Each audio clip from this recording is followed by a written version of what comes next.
Εν το αρχή του χρόνου η γη κυβερνήθηκε από τους Τιτάνες, ισχυρούς θεούς που ήταν η γη των πρωτόγονων θεών. Ο Προμηθέας ήταν ένας από αυτούς, μια θεότητα τόσο αρχαία όσο ο ίδιος ο χρόνος που μπορούσε να προβλέψει το μέλλον. Ο Τιτάνας προέβλεψε τη νίκη των Ολυμπίων θεών επί των Τιτάνων κατά τη Τιτανομαχία, το μεγάλο πόλεμο μεταξύ θεών και Τιτάνων για την υπέρτατη δύναμη. Δεν αντιτάχθηκε στον Δία κατά τη διάρκεια της σύγκρουσης και διέφυγε από τη φυλάκιση στον Τάρταρο μαζί με τους άλλους Τιτάνες. Όταν η σύγκρουση τελείωσε, ο Δίας διέταξε τον Προμηθέα και τον αδελφό του τον Επιμηθέα να δημιουργήσουν και να κατοικήσουν τη γη με τα πιο ποικίλα ζώα.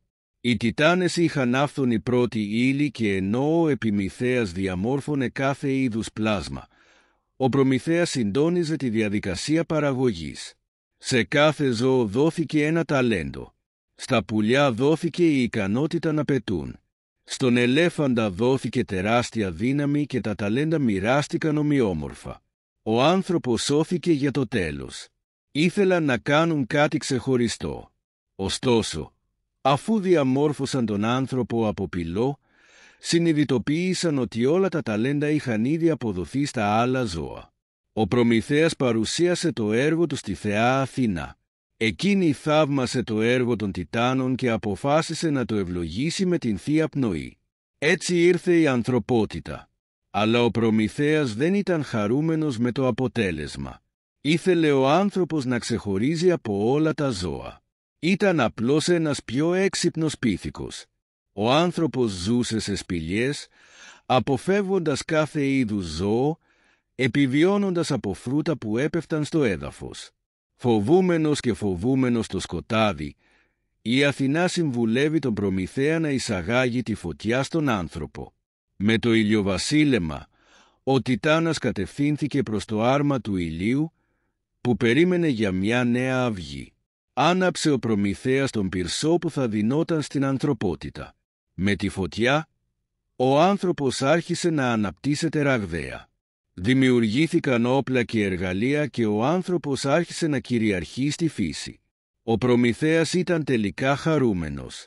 Ήταν ο καλός δημιουργός της ανθρωπότητας. Παρατηρώντας την άνθηση αυτού του νέου πλάσματος, ο Δίας διέταξε να τιμήσουν τους θεούς προσφέροντας θυσίες. Αλλά ο Προμηθέας μεσολάβησε υπέρ της ανθρωπότητας, αποτρέποντας την εκμετάλλευση του δημιουργήματός του. Ο Προμηθέας ήταν πολύ έξυπνος και προσπάθησε να εξαπατήσει τον Θεό υπέρ των ανθρώπων. Ο Προμηθέας ζήτησε να θυσιαστεί ένας σταύρος στους θεούς.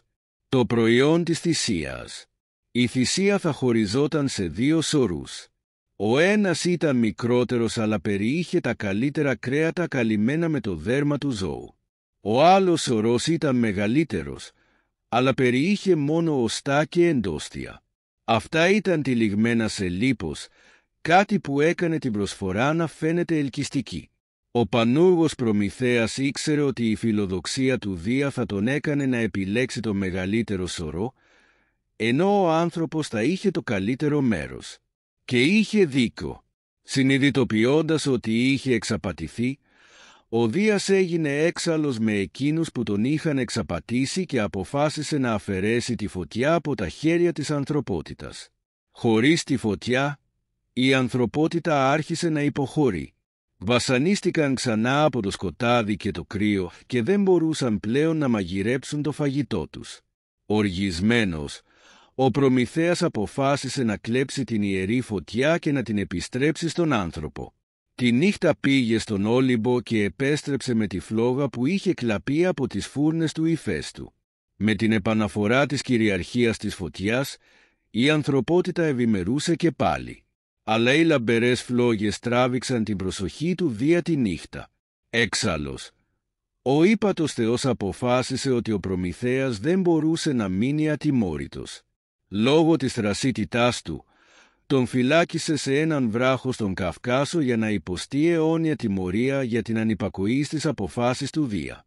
Αλλά η τιμωρία του Προμηθέα δεν ήταν απλά η φυλάκιση για όλη τη ζωή, το βασανιστήριο του θα ήταν τρομερό. Ο Δίας αποφάσισε ότι ένα τρομερό πουλί θα ήταν υπεύθυνο για την κατάποση του σηκωτιού του, προκαλώντας απέραντο πόνο. Λόγω της θρασίτητάς του, τον φυλάκισε σε έναν βράχο στον Καυκάσο για να υποστεί αιώνια τιμωρία για την ανυπακοή στις αποφάσεις του Δία. Αλλά η τιμωρία του Προμηθέα δεν ήταν απλά η φυλάκιση για όλη τη ζωή, το βασανιστήριο του θα ήταν τρομερό. Ο Δίας αποφάσισε ότι ένα τρομερό πουλί θα ήταν υπεύθυνο για την κατάποση του σηκωτιού του, προκαλώντας απέραντο πόνο. Ο Προμηθέας ήταν ένας αθάνατος τιτάνας. Με αυτό το λόγο, αφού κατακρεουργήθηκε από το απέσιο πουλί, το σηκώτη του αναγεννήθηκε μόνο για να δεχτεί ξανά επίθεση από το ζώο την επόμενη μέρα. Ο Τιτάνας υποφέρει από αυτή την τιμωρία για πολλά και οδυνηρά χρόνια. Στη συνέχεια, ο Δίας κατέβηκε στη γη και του προσέφερε ελευθερία εάν έκρυβε τη γνώση της φωτιάς από τον άνθρωπο. Ως ευεργέτης της ανθρωπότητας, ο Προμηθέας απέρριψε την προσφορά των θεών και αποφάσισε να θυσιαστεί για το δημιούργημά του. Με αυτό, η ανθρωπότητα θα μπορούσε να ευημερήσει.